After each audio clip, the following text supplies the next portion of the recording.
Hi, this is Dan, and today I'm going to show you how to migrate a Revit model into Rhino for daylighting analysis in either Diva or Ladybug and Honeybee. So I'm going to use the Autodesk Revit basic sample project, which looks to be this sort of attempted sustainable looking house on a hillside with three little windmills, blah, blah, blah, whatever. We're going to just use it as our sample project here. So I'm going to click on the 3D view so I can see what's in here. And if I had, if this was a model from a professional project and there's like a lot of unnecessary stuff, I might go into my visibility and graphic overrides and turn off certain things like plumbing and things that are obviously not going to be needed in a daylighting study. But I'm lazy, so I'm just going to leave everything on for the time being. And I'm going to select everything by marqueing over it and go up to my R, Export, CAD Formats, hover, and click DWG. Before I actually do the export, though, I need to click this Modify Export Setup button and click Solids. And it's typically standardized on Polymesh, but we want ACIS solids. I frankly don't know what ACIS stands for here, but suffice it to say that when we select that, it comes into Rhino with poly surfaces as opposed to meshes, which is a lot easier to use. So I'm going to do next, and I'm going to save this somewhere. I'm just going to put it on my desktop for now. And Revit always makes these really uh, annoying naming conventions, so I'm just going to do automatic short and click OK. And now it's going to think for a little minute, and we're waiting, and we're waiting. All right, I'm going to minimize that, and I have a Rhino window already open. And now I'm going to, I can do a couple of things to import a file in. I could type import. I could go to standard and go to open and find the file. Or if I have the file accessible from a window here, I can grab it and drag it in. And I'm just going to do open. And when it imports a DWG, it asks about your units. So I'm going to presume that this is in inches. So I'm going to say yes. And then it's going to think for a minute while it's importing all that geometry. If you have a big model, this might take a couple minutes. And now we've got our geometry in Rhino. So Revit tends to put out a consistent layer naming convention, and oftentimes with all these funky colors in it. We can change that, but I'm going to double click on perspective and I can start moving around. And the first thing I'm going to do is right click on here and change my viewport setting to technical AD. If you don't have this viewport setting, you can download it from the Moodle site. And this makes things look nice and white. Obviously, if I just click shaded, it's going to give me all these colors, which can be a little distracting.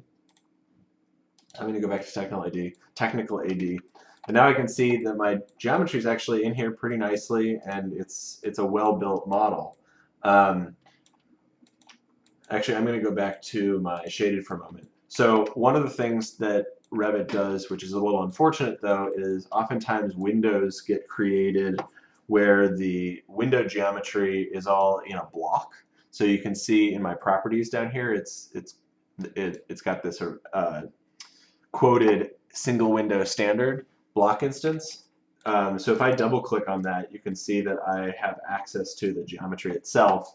And so what I want to do actually is separate out the mullions from the glazing.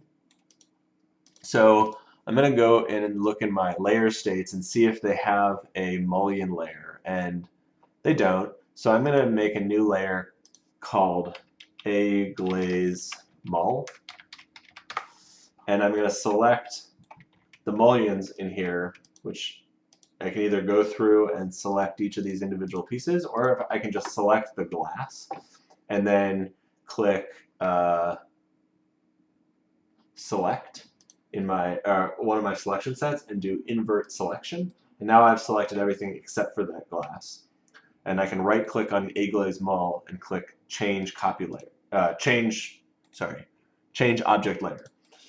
So now my mullion's on a different layer. If I click oh, sorry, this is in another window, but when the block edit comes up, this little window comes up. Now I can click OK to close that, and now all the windows that have been referenced, a reference of that block will be updated together, as you can see here.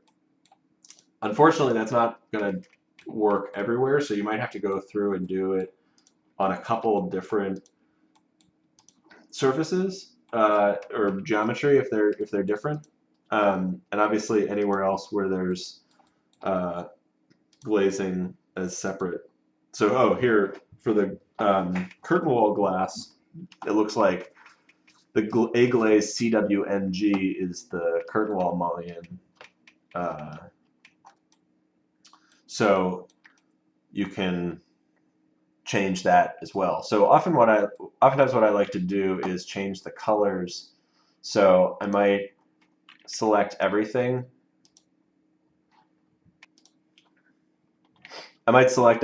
And make the colors gray, and then go in and selectively make my glazing blue.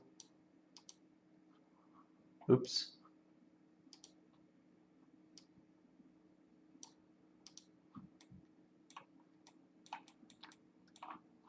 So now I can start to see what's glass and what's not. The other thing I like to do is if you select all and go into your properties window, down at the bottom it says show ISO curves. You can turn that off, and then in the shaded viewport you won't see all those extra lines. They'll still show up in any of the blocks though. So after you've made the changes to all the blocks that you're going to change, I'm gonna change these. Oh, those didn't change. That's annoying. So see how I'm gonna have to go through and change the layers here. But after I've done all that, what I want to do is I actually don't want blocks when I'm working in Diva. So I'm going to type cell block, and it'll grab all the block instances. And once I'm sure that I've finessed everything I want, I'm going to explode all my blocks. So now all of these are actual just pieces of geometry, which will make things easier. The other thing I want to do before I get into any analysis is delete out anything that I definitely don't need for this analysis. So what are these things? These look like they're trying to be solar panels. So we can go back and analyze those later, but for the time being I'm just going to turn those off. Electrical equipment. The trees will be useful to have in there because they might provide shading in certain places, although that's north facing, it might not do all that much. The people, as cute as they are, aren't going to be that useful to us either, so I'm going to do a detail gen F. I'm going to turn those off. And then I'm going to type purge, which will get rid of anything, any layers or any materials that are not needed anymore. So as you can see, there's still a fair amount of geometry here that's and a lot of layers. We might not really need all of those layers, but oh, the other thing we don't need is curves. So I'm going to type cell curve, and you can see there's a number of line work in here. There's the topo, there's some lines in the building. You might have a plan or two, so I'm just going to delete those and type purge again, and I lose a couple more things. If I go back into my layer state, I don't really need my furniture. I don't really need the handrails for the solar analysis. So that's on layer 0. A floor H rail is there. A door frame Let's see if that really is needed. So I basically just go through and slowly find things that I can delete or get rid of. I don't even know what the hell this thing is. Oh, it looks like some sort of light fixture. Q spec Q, Q case, those things you can usually get rid of. So you can delete these things altogether. I'm just turning them off for the time being. P, all plumbing stuff you can usually toast. So the P's. Actually, I am going to go back and delete these things. So I'm going to turn on the layers. I'm going to select all the objects. And so now you can see all the furniture there. So I'm just going to delete all that stuff for now. And I'll select all these objects that really aren't going to be useful to my scene when I get into the daylighting analysis. So let's go inside here and see what it looks like. Looks like we've got a pretty clean model now. The one last element, which is kind of annoying, but is something we really do need to do. Oh, I'm gonna purge one more time. And see, now I've lost a lot of my layers, which is nice.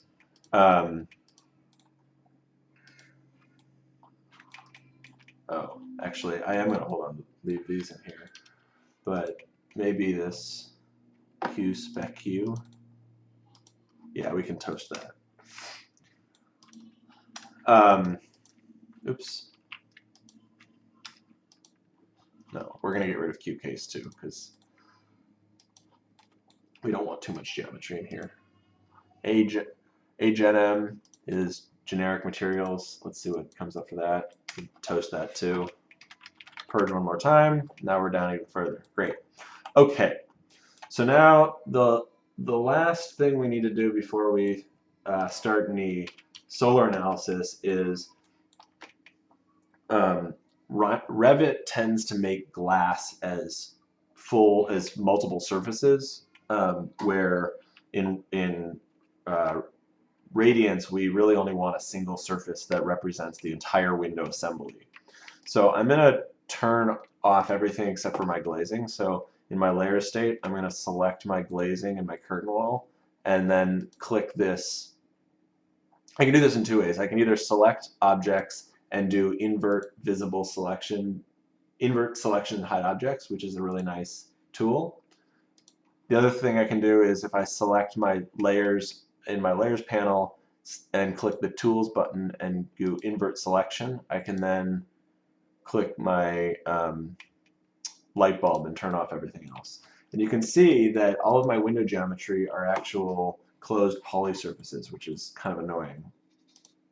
I ended up not fixing these, so I'm just going to go and, I'm going to select these windows here and get rid of these mullions. So I'm going to put those onto my glazed mullion layer, change object layer, and the same for these. If I hold down Control, I can deselect the window and move those to my mullion layer too. And then, my skylights, which I missed before, and I'll put those on my mullion layer as well. So now I've got all of these single surfaces, or single pieces of geometry, but I really only want the largest surface in each one. So I could select all these, explode it, and selectively remove all these, but I'm going to show you a little trick, which is to use Grasshopper to extract just the single surfaces. So I'm going to open Grasshopper slowly, waiting for it. Here we are. And what I'm going to do is select all of these pieces of geometry, double click in my Grasshopper window and type brep, set multiple breps, and now I'm going to turn off those two layers so that I'm just seeing my window geometry. So what I need to do now is find one of the surfaces that wants to be the actual glass, and then remove everything else. So the way that I like to do this is first what we want to do is deconstruct the BREP so we get all of the individual surfaces. So if I type deconstruct, start typing DEC, I see deconstruct BREP. I put my BREP into here, and now if I turn this off, I can see that this is basically giving me all the individual faces, edges, and vertices for each of these closed poly surfaces. And we just want one of the faces. So we know, because of the geometry here, that the largest area of each of these surfaces is going to be one of the pieces of glass. So if I type area in Grasshopper and grab all the areas from all of my faces, I can then sort by doing the sort list. I can sort all of the faces by their area size. So I find my areas, and even though I don't see anything here, I'll put my panel in here. I can show you. I can see that for each piece of geometry, I'm getting a square inch calculation. Yeah.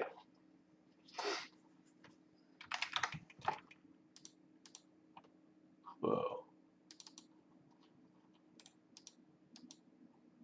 Ooh, looks like something got screwed up with my units. Let me just minimize this for a sec. I'm going to turn on everything and look at the size of my building. See, I should have tested this beforehand, but I didn't. And now I'm realizing that that's something screwed up, and this building is way bigger than it should be. So I'm going to go back to Revit real quick and just test what the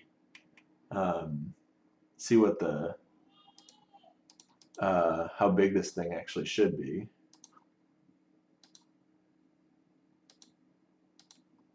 (9348 millimeters. Ah, crap. Okay, so this model was actually in millimeters. So if that was 9348 millimeters, then this right here at 6,000 inches should be not that. All right, let's figure this out real quick. So 9348 millimeters in inches.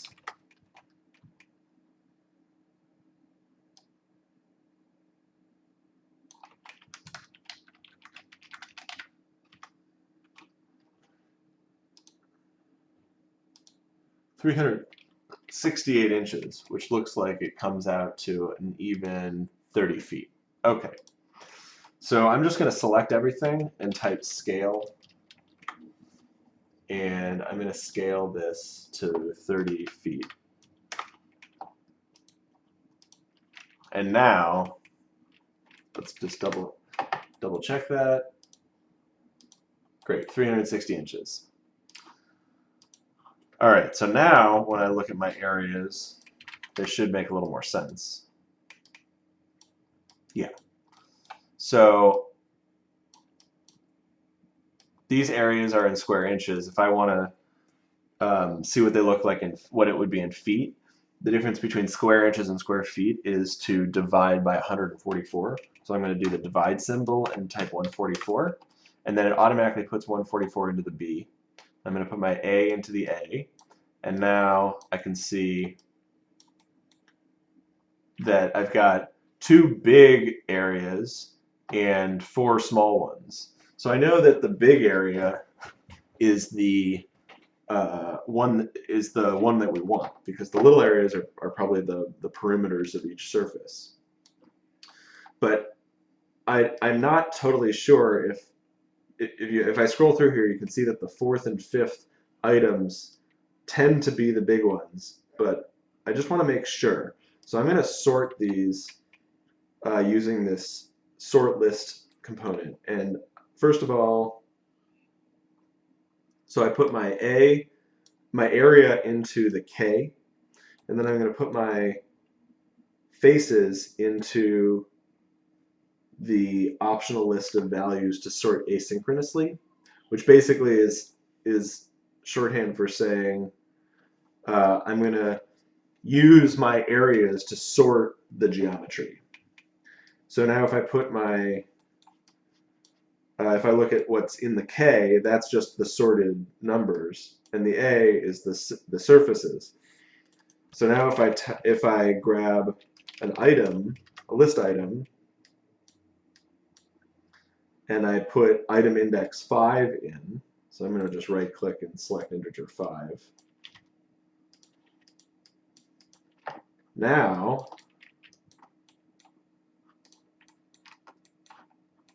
I can turn off everything else here, and now I have just the single surfaces. I'm going to turn off everything here so you can see.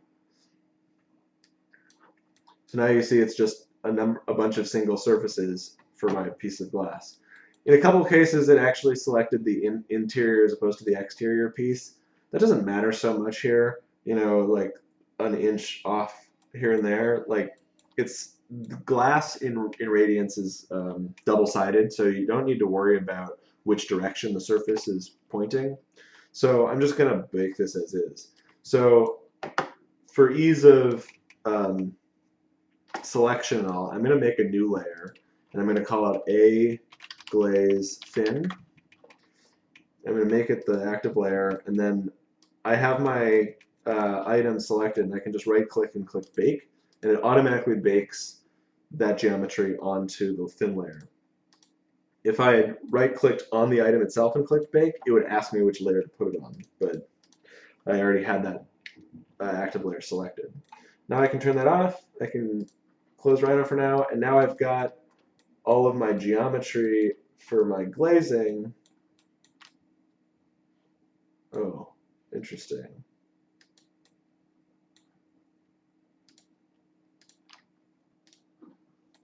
So it looks like one or two of the triangular elements, something didn't work right with my little grasshopper definition. So instead of bothering to go back and do that again, I'm just going to grab these two curtain wall surfaces, and I'm going to click my invert selection hide objects, and I'm going to just explode those two surfaces, grab those two outer pieces of glazing, and move them to the glaze thin. So I'm just going to change object layer. And then I can turn everything back on, and now I've got those surfaces as well. So now you're pretty much ready to do your first daylight analysis using this. In a lot of cases, you can consolidate this geometry even further, put them, materialize the building with simple materials in different ways. But look to the other tutorials in the class for more information.